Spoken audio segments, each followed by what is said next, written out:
जय हिंद विद्यार्थियों, मैं रामनाथ पटले इस यूट्यूब चैनल मासप जी में आपका स्वागत करता हूं। विद्यार्थियों, आज के इस कालखंड में हम हाई स्कूल बोर्ड परीक्षा में सम्मिलित होने वाले विद्यार्थियों के लिए विज्ञान विषय के बोर्ड परीक्षा के प्रश्न पत्र तथा माध्यमिक शिक्षा मंडल द्वारा परीक्षकों को उपलब्ध कराए जाने वाले मॉडल आंसर यानी मार्किंग स्कीम की जानकारी लेकर आए हैं। इस मार्किंग स्कीम में दिए गए उत्तर आपको परीक्षा में संतुलित उत्तर लिखने में मदद करेंगे। साथ ही आपको यह भी पता चल जाएगा कि माध्यमिक शिक्षा मंडल परीक्षार्थियों से किस तरह के उत्तरों की अपेक्षा रखता है।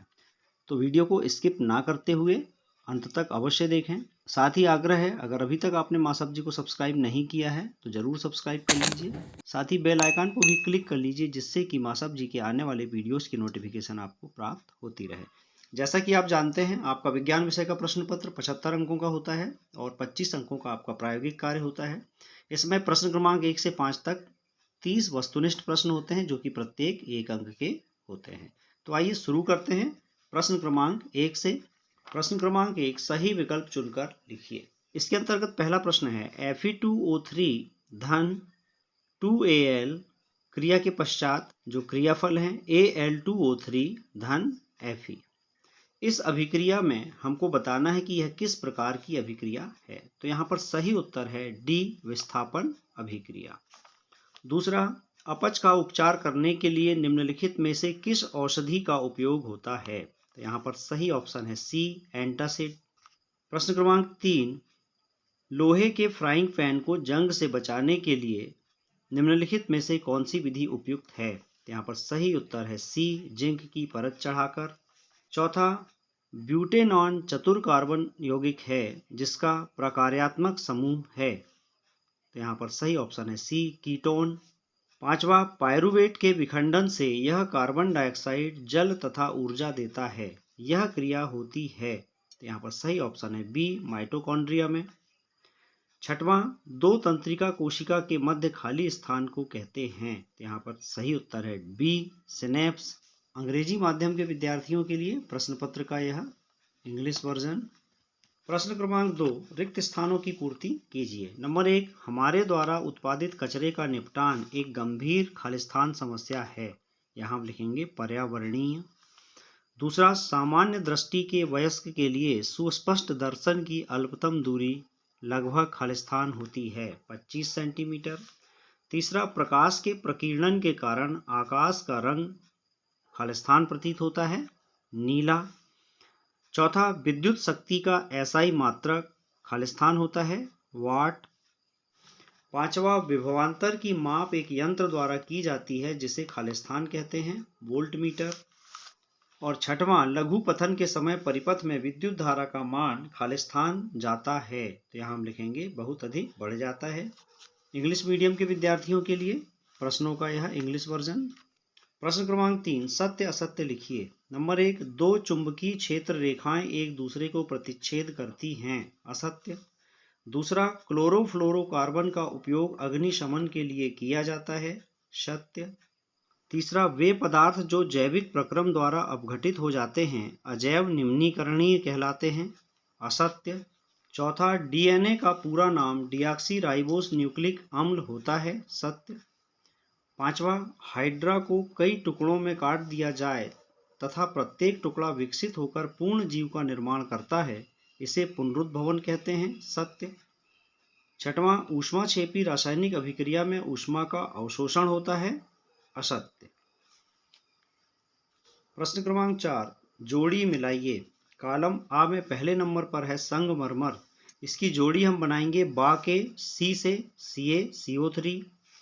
दूसरा, सिरका की जोड़ी डी, एसिटिक एसिड से। तीसरा, ब्रोमीन की जोड़ी ए, द्रव अधातु। चौथा, बेंजीन की जोड़ी बी, C6H6। पांचवा, लिंग गुणसूत्र युग्म की जोड़ी जी, XY से। और छठवां, इंसुलिन की जोड़ी ई, रक्त में शर्करा का नियमन से। प्रश्न क्रमांक 5, एक शब्द या वाक्य में उत्तर लिखिए। नंबर 1, रक्तदाब किसे कहते हैं। तो उत्तर है रुधिर वाहिकाओं की भित्ति के विरुद्ध लगने वाला दाब रक्तदाब कहलाता है। दूसरा, पादपों के तने की वृद्धि में सहायक हार्मोन का नाम लिखिए। तो उत्तर है जिबरेलिन। तीसरा, वंशागति के मुख्य नियम किसने प्रस्तुत किए? तो उत्तर है ग्रेगर जॉन मेंडल। चौथा, खतरे के संकेत का प्रकाश लाल रंग का क्यों होता है? तो उत्तर है कि लाल रंग का प्रकीर्णन कम होता है, इसकी तरंगदैर्घ्य ज्यादा होती है, इसलिए यह दूर से ही दिखाई देता है। पांचवा, विद्युत ऊर्जा का व्यापारिक मात्रक लिखिए। किलोवाट घंटा, kWh। छठवां, MRI का पूरा नाम लिखिए। MRI का फुल फॉर्म है मैग्नेटिक रेजोनेंस इमेजिंग या चुंबकीय अनुनाद प्रतिबिंबन। प्रश्न क्रमांक 6 से 17 तक 2 अंक वाले अतिलघुत्तरीय प्रश्न हैं और इनका उत्तर लिखने के लिए शब्द सीमा है 30 शब्द। तो प्रश्न क्रमांक 6 है, पीतल तथा तांबे के बर्तनों में दही एवं खट्टे पदार्थ क्यों नहीं रखने चाहिए? अथवा अम्लीय वर्षा कब होती है? कारण एवं इसके प्रभाव लिखिए। प्रश्न क्रमांक 6 का उत्तर है, धातुएं जैसे पीतल और तांबा अम्लों से हाइड्रोजन परमाणुओं का हाइड्रोजन गैस के रूप में विस्थापन करती हैं, जिससे लवण का निर्माण होता है, जिस कारण दही व खट्टे पदार्थों का स्वाद बदल जाता है। इसलिए इन्हें पीतल तांबे के बर्तनों में नहीं रखा जाता है। अथवा वाले प्रश्न का उत्तर है, वर्षा के जल का pH मान जब 5.6 से कम हो जाता है तो वह अम्लीय वर्षा होती है, जो जलीय जीव जंतुओं के लिए हानिकारक होती है। प्रश्न क्रमांक 7, निम्न प्राकृतिक स्रोत में कौन सा अम्ल पाया जाता है? नंबर 1 नींबू और दूसरा चींटी का डंक। अथवा में प्रश्न है, बेकिंग सोडा के कोई 2 उपयोग लिखिए। तो बोर्ड द्वारा जारी मॉडल आंसर के अनुसार उत्तर है, नींबू में सिट्रिक अम्ल पाया जाता है और चींटी के डंक में मेथनोइक अम्ल पाया जाता है। अथवा वाले प्रश्न का उत्तर है, बेकिंग सोडा का उपयोग बेकिंग पाउडर बनाने में, दूसरा पाव रोटी या केक में खमीर उठाने में, तीसरा एंटासिड के रूप में और चौथा अग्निशामक के रूप में। कोई भी 2 उत्तर लिखने पर 2 अंक मिलेंगे। प्रश्न क्रमांक 8, एथेन की इलेक्ट्रॉन बिंदु संरचना बनाइए अथवा मेथेन की इलेक्ट्रॉन बिंदु संरचना बनाइए। प्रश्न क्रमांक 8 के उत्तर में आप ये देख रहे हैं, एथेन की इलेक्ट्रॉन बिंदु संरचना। यहाँ पर ये कार्बन परमाणु है, 2 कार्बन परमाणु और प्रत्येक कार्बन परमाणु से 3 हाइड्रोजन परमाणु जुड़े हुए हैं। इसी तरह मेथेन की इलेक्ट्रॉन बिंदु संरचना, यहाँ पर 1 कार्बन परमाणु 4 हाइड्रोजन परमाणुओं से जुड़ा हुआ है सहसंयोजक बंध द्वारा। तो इस तरह इन दोनों में से किसी एक का इलेक्ट्रॉन बिंदु संरचना का चित्र बनाने पर आपको 2 अंक मिलेंगे। प्रश्न क्रमांक 9, विकृत अल्कोहल किसे कहते हैं? लिखिए। अथवा ईंधन के रूप में अल्कोहल का प्रयोग कैसे किया जाता है? लिखिए। तो उत्तर है, अल्कोहल की पहचान करने के लिए इसमें रंजक मिलाकर इसका रंग नीला बना दिया जाता है, इसे विकृत अल्कोहल कहा जाता है। अथवा में जो प्रश्न है इसका उत्तर है, गन्ने के रस का किण्वन करके एथेनॉल प्राप्त किया जाता है। इस एथेनॉल को पेट्रोल में मिलाकर उसे स्वच्छ ईंधन के रूप में कई देश इस्तेमाल करते हैं। हमारे देश में भी पेट्रोल में एथेनॉल सीमित मात्रा में मिलाया जाता है। यह ईंधन पर्याप्त ऑक्सीजन होने पर केवल CO2 व जल उत्पन्न करता है। प्रश्न क्रमांक 10, जैव प्रक्रम को परिभाषित कीजिए अथवा प्रकाश संश्लेषण की रासायनिक अभिक्रिया लिखिए। तो उत्तर है, वे सभी प्रक्रम जो सम्मिलित रूप से अनुरक्षण का कार्य करते हैं जैव प्रक्रम कहलाते हैं। क्षति तथा टूट फूट रोकने के लिए अनुरक्षण प्रक्रम की आवश्यकता होती है। प्रकाश संश्लेषण की रासायनिक अभिक्रिया 6CO2 प्लस 12H2O क्लोरोफिल और सूर्य प्रकाश की उपस्थिति में क्रिया होती है और ग्लूकोज बनता है C6H12O6 plus 6O2 plus 6H2O। प्रश्न क्रमांक 11, कुछ पौधों को उगाने के लिए कायिक प्रवर्धन का उपयोग क्यों किया जाता है? कारण लिखिए। अथवा में प्रश्न है, ऊतक संवर्धन तकनीक की परिभाषा लिखिए। तो प्रश्न क्रमांक 11 का उत्तर है, कायिक प्रवर्धन द्वारा उगाए गए पौधों में बीज द्वारा उगाए गए पौधों की अपेक्षा पुष्प एवं फल कम समय में लगने लगते हैं। जो पौधे बीज उत्पन्न करने की क्षमता खो चुके होते हैं, वे पौधे भी इस विधि द्वारा उगाए जा सकते हैं। अथवा वाले प्रश्न का उत्तर है, ऊतक संवर्धन तकनीक द्वारा किसी एकल पौधे से अनेक पौधे संक्रमण मुक्त परिस्थितियों में उत्पन्न किए जा सकते हैं। इस तकनीक का उपयोग सामान्यतः सजावटी पौधों के संवर्धन में किया जाता है। प्रश्न क्रमांक 12, मां के शरीर में गर्भस्थ भ्रूण को पोषण किस प्रकार प्राप्त होता है? लिखिए। अथवा ऋतुस्राव क्या है एवं इसकी अवधि लगभग कितने दिनों की होती है, लिखिए। तो उत्तर है, भ्रूण को मां के रुधिर से ही पोषण मिलता है। इसके लिए एक विशेष संरचना होती है जिसे प्लेसेंटा कहते हैं। यह एक तस्तरीनुमा संरचना है जो गर्भाशय की भित्ति में धसी होती है। अथवा वाले प्रश्न का उत्तर है, अंड की भित्ति का धीरे धीरे टूटकर योनि मार्ग से रुधिर एवं म्यूकस का निष्कासन होना ऋतुस्राव या रजोधर्म कहलाता है। ऋतुस्राव की अवधि लगभग 2 से 8 दिनों की होती है। प्रश्न क्रमांक 13, मानव में बच्चे का लिंग निर्धारण कैसे होता है, केवल रेखाचित्र बनाइए। अथवा वंशागति के प्रथम संतति पीढ़ी F1 का रेखाचित्र बनाइए। तो प्रश्न क्रमांक 13 का उत्तर, यहाँ पर आप देख रहे हैं कि नर में XY क्रोमोसोम होते हैं, मादा में 2 XX क्रोमोसोम्स होते हैं। तो जब X से मिलता है तो मादा शिशु का जन्म होता है, तथा Y क्रोमोसोम जब X क्रोमोसोम से मिलता है तो नर शिशु का जन्म होता है। अथवा वाले प्रश्न का उत्तर देखें, यहाँ पर एक लंबा पौधा जिसे कैपिटल TT से दर्शाया गया है और बौने पौधे को स्मॉल TT से। तो प्रथम पीढ़ी में सभी लंबे संगर्भ पौधे होते हैं। तो केवल रेखाचित्र बनाने पर ही आपको इस प्रश्न में 2 अंक मिलेंगे। प्रश्न क्रमांक 14, प्रकाश के परावर्तन के नियम लिखिए अथवा निम्न को परिभाषित कीजिए। वक्रता केंद्र, दूसरा फोकस दूरी। तो प्रश्न क्रमांक 14 का उत्तर है प्रकाश के परावर्तन के नियम। इसमें पहला है, आपतन कोण परावर्तन कोण के बराबर होता है। दूसरा, आपतित किरण दर्पण के आपतन बिंदु पर अभिलंब तथा परावर्तित किरण सभी एक ही तल में होते हैं। अथवा वाले प्रश्न का उत्तर है, वक्रता केंद्र, गोली दर्पण का परावर्तक पृष्ठ एक गोले का भाग है। इस गोले का केंद्र गोली दर्पण का वक्रता केंद्र कहलाता है। फोकस दूरी, गोली दर्पण के ध्रुव तथा मुख्य फोकस के बीच की दूरी फोकस दूरी कहलाती है। प्रश्न क्रमांक 15, हीरे का अपवर्तनांक 2.42 है। इस कथन का क्या अभिप्राय है, लिखिए। अथवा किसी लेंस की एक डायोप्टर क्षमता को परिभाषित कीजिए।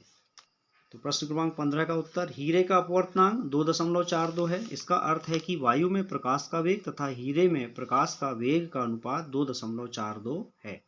अथवा एक डायोप्टर उस लेंस की क्षमता है जिसकी फोकस दूरी 1 मीटर हो। प्रश्न क्रमांक 16, किसी अंतरिक्ष यात्री को आकाश नीले की अपेक्षा काला क्यों प्रतीत होता है, कारण लिखिए। अथवा ग्रह क्यों नहीं टिमटिमाते, कारण लिखिए। तो प्रश्न क्रमांक 16 का उत्तर है, अत्यधिक ऊंचाई पर उड़ते हुए यात्रियों को आकाश काला प्रतीत होता है क्योंकि इतनी ऊंचाई पर प्रकाश का प्रकीर्णन सुस्पष्ट नहीं होता, क्योंकि प्रकीर्णन की प्रक्रिया पृथ्वी के वायुमंडल में होती है और अंतरिक्ष पृथ्वी के वायुमंडल के ऊपर होता है। अथवा वाले प्रश्न का उत्तर है, ग्रह तारों की अपेक्षा पृथ्वी के बहुत पास हैं, इसलिए उन्हें विस्तृत स्रोत की भांति माना जा सकता है। यदि हम ग्रह को बिंदु साइज के अनेक प्रकाश स्रोतों का संग्रह मान लें तो सभी प्रकाश स्रोत से हमारे नेत्र में प्रवेश करने वाले प्रकाश की मात्रा में कुल परिवर्तन शून्य होगा। इसी कारण टिमटिमाने का प्रभाव निष्प्रभावित हो जाएगा। प्रश्न क्रमांक 17, विद्युत परिपथ में उपयोग में आने वाले निम्न अवयवों के प्रतीक चिन्ह बनाइए। नंबर 1, विद्युत सेल और दूसरा धारा नियंत्रक। तो विद्युत सेल के लिए ये संकेत बना हुआ है और धारा नियंत्रक के लिए ये दोनों में से कोई भी एक संकेत हम बना सकते हैं। अथवा में प्रश्न है, किसी चालक का प्रतिरोध किन कारकों पर निर्भर करता है, कोई 2 कारक लिखिए। तो किसी चालक का प्रतिरोध निम्न कारकों पर निर्भर करता है। नंबर 1, चालक की लंबाई, दूसरा उसकी अनुप्रस्थ काट के क्षेत्रफल और तीसरा पदार्थ की प्रकृति। कोई भी 2 सही लिखने पर 2 अंक आपको मिलेंगे। तो प्रश्न क्रमांक 18 है, ऐसी धातु का उदाहरण दीजिए जो कमरे के ताप पर द्रव होती है, दूसरा चाकू से आसानी से काटी जा सकती है और ऊष्मा की सबसे अच्छी चालक होती है। तो कमरे के ताप पर द्रव धातु पारा या मरकरी, दूसरा चाकू से आसानी से काटी जाने वाली धातु सोडियम और ऊष्मा की सबसे अच्छी चालक सिल्वर तथा कॉपर। अथवा में प्रश्न है, निम्न पदों की परिभाषा दीजिए। नंबर 1, खनिज, नंबर 2, अयस्क और नंबर 3, गैंग। तो खनिज की परिभाषा, पृथ्वी की भूपर्वटी में प्राकृतिक रूप से पाए जाने वाले तत्वों या यौगिकों को खनिज कहते हैं। अयस्क कुछ स्थानों पर खनिजों में कोई विशेष धातु काफी मात्रा में होती है जिसे निकालना आसान व लाभकारी होता है। इन खनिजों को अयस्क कहते हैं। तीसरा है गैंग। पृथ्वी से खनिज अयस्कों के साथ मिट्टी, रेत आदि कई अशुद्धियां भी प्राप्त होती हैं जिन्हें गैंग कहते हैं। प्रश्न क्रमांक 19, तंत्रिका कोशिका का चित्र बनाइए तथा किसी कोशिका के 2 कोशिकांगों के नाम लिखिए। अथवा प्रतिवर्ती चाप का चित्र बनाइए तथा कोई 2 अंगों के नाम लिखिए। तो प्रश्न क्रमांक 19 के उत्तर में तंत्रिका कोशिका का चित्र बना करके और इसका नामांकन करना है। कम से कम 2 नामांकन करेंगे तो चित्र पर 1 अंक और नामांकन पर 2 अंक, इस तरह से 3 अंक मिलेंगे। अथवा में आप प्रतिवर्ती चाप का चित्र बना सकते हैं। तो इस प्रकार आप रेखा चित्र बनाकर और नामांकन करते हैं तो आपको 3 अंक मिलेंगे। प्रश्न क्रमांक 20, दक्षिण हस्त अंगुष्ठ मैक्सवेल का कार्क स्क्रू नियम रेखाचित्र सहित लिखिए। अथवा फ्लेमिंग के वाम हस्त का नियम रेखाचित्र सहित लिखिए। तो प्रश्न क्रमांक 20 का उत्तर, आप अपने दाहिने हाथ में विद्युत धारावाही चालक को इस प्रकार पकड़े हुए हैं कि आपका अंगूठा विद्युत धारा की दिशा की ओर संकेत करता है। तो आपकी अंगुलियां चालक के चारों ओर चुंबकीय क्षेत्र की क्षेत्र रेखाओं की दिशा में लिपटी होंगी, जैसा कि यहाँ चित्र में दिखाया गया है। इसे दक्षिण हस्त अंगुष्ठ नियम कहते हैं। तो नियम लिखने पर 2 अंक और चित्र बनाने पर 1 अंक मिलेंगे। फ्लेमिंग का वाम हस्त नियम। इस नियम के अनुसार अपने बाएं हाथ की तर्जनी, मध्यमा तथा अंगूठे को इस प्रकार फैलाइए कि ये तीनों एक दूसरे के परस्पर लंबवत हों।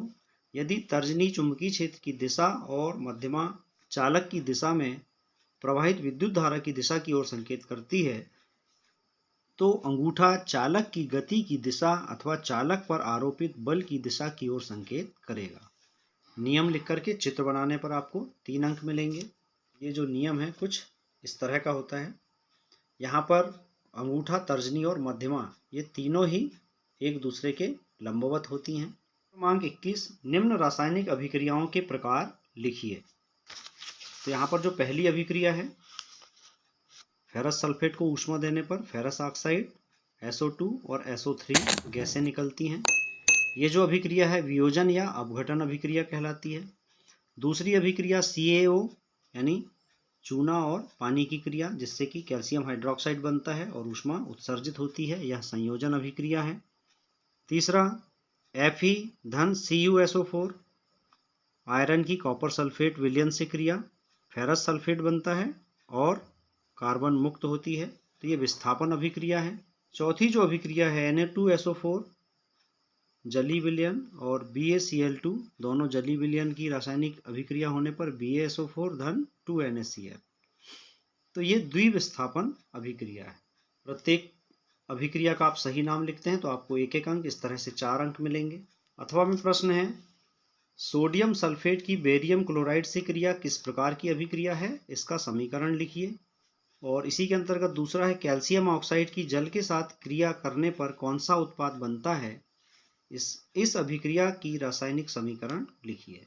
तो यहाँ देखें उत्तर, सोडियम सल्फेट की बेरियम क्लोराइड से होने वाली अभिक्रिया द्विविस्थापन अभिक्रिया है, इसे अवक्षेपण अभिक्रिया भी कहते हैं। और अभी इसी प्रश्न के पहले भाग में आपने देखा कि ये समीकरण लिखा था, आपको यही समीकरण लिख देना है। दूसरा, कैल्शियम ऑक्साइड जल के साथ क्रिया करके बुझे हुए चूने यानी कैल्शियम हाइड्रोक्साइड का निर्माण करते हैं, यह भी आपके प्रश्न के पहले वाले भाग में दिया हुआ है, यह संयोजन अभिक्रिया है। प्रश्न क्रमांक 22, खुले व बंद रंध्र का नामांकित चित्र बनाइए अथवा मानव उत्सर्जन तंत्र का नामांकित चित्र बनाइए। तो ये खुले तथा बंद रंध्र का चित्र है, ये खुला रंध्र है, ये बंद रंध्र है। दोनों चित्र बनाकर नामांकन करने पर आपको 4 अंक मिलेंगे। मानव के उत्सर्जन तंत्र के रेखा चित्र में सही रेखा चित्र बनाकर आप नामांकन करेंगे तो रेखा चित्र बनाने पर 2 अंक और नामांकन पर 2 अंक, इस तरह से 4 अंक आपको मिलेंगे। प्रश्न क्रमांक 23, किसी ऑटोमोबाइल में पीछे का दृश्य देखने के लिए उपयोग होने वाले उत्तल दर्पण की वक्रता त्रिज्या 3 मीटर है। यदि एक बस इस दर्पण से 5 मीटर की दूरी पर स्थित है तो प्रतिबिंब की स्थिति, प्रकृति तथा आकार ज्ञात कीजिए। तो इस प्रश्न का हल आप यहाँ पर ध्यानपूर्वक देखें। तो इस तरह से ये जो सूत्र है इसमें मान रख करके इसको हल किया तो इसमें दूरी जो है वो आई 1.15 मीटर, मतलब प्रतिबिंब की जो दूरी होगी 1.15 मीटर दूरी होगी। अर्थात जो प्रतिबिंब है यह आभासी होगा, सीधा होगा तथा आकार में बिंब से 0.23 गुना छोटा होगा। तो इस प्रकार अगर आप पूरा हल करते हैं तो आपको 4 अंक मिलेंगे। प्रश्न क्रमांक 23 का अथवा कोई 4 सेंटीमीटर आकार का बिंब किसी 15 सेंटीमीटर फोकस दूरी के अवतल दर्पण से 25 सेंटीमीटर दूरी पर रखा है। दर्पण से कितनी दूरी पर किसी पर्दे को रखा जाए कि स्पष्ट प्रतिबिंब प्राप्त हो। प्रतिबिंब की प्रकृति तथा आकार ज्ञात कीजिए। तो यह भी गणना वाला प्रश्न है और देखें कि किस तरह से यहाँ गणना की गई है। इस प्रकार इसको हल करने पर जो प्रतिबिंब की ऊंचाई आई है वो है -6 सेंटीमीटर, अर्थात प्रतिबिंब जो है उल्टा है तथा आवर्धित है यानी बड़ा है। प्रश्न को पूरा हल करते हैं तो आपको 4 अंक मिलेंगे। तो विद्यार्थियों, इस प्रकार आज के इस कालखंड में हमने हाई स्कूल बोर्ड परीक्षा वर्ष 2024 के विज्ञान विषय के प्रश्न पत्र तथा बोर्ड द्वारा जारी मार्किंग स्कीम जो कि परीक्षकों को उत्तर पुस्तिकाओं के मूल्यांकन के लिए उपलब्ध कराई जाती है, इसमें दिए गए आदर्श उत्तरों की जानकारी हमने दी। निश्चित ही आपकी आगामी बोर्ड परीक्षा के लिए बहुत महत्वपूर्ण है। इससे आपको समझ में आ गया होगा कि बोर्ड हमसे किस तरह के उत्तरों की अपेक्षा रखता है। तो आपको आगामी बोर्ड परीक्षाओं के लिए बहुत बहुत शुभकामनाएं। पुनः आग्रह है, अगर अभी तक आपने मासप जी को सब्सक्राइब नहीं किया है तो ज़रूर सब्सक्राइब कर लीजिए। साथ ही बेल आइकन को भी प्रेस कर लीजिए जिससे कि मासप जी के आने वाले वीडियोस की नोटिफिकेशन आपको प्राप्त होती रहे। तो मिलते हैं अगले वीडियो में इसी तरह परीक्षा उपयोगी जानकारी के साथ। तब तक के लिए नमस्कार, जय हिंद।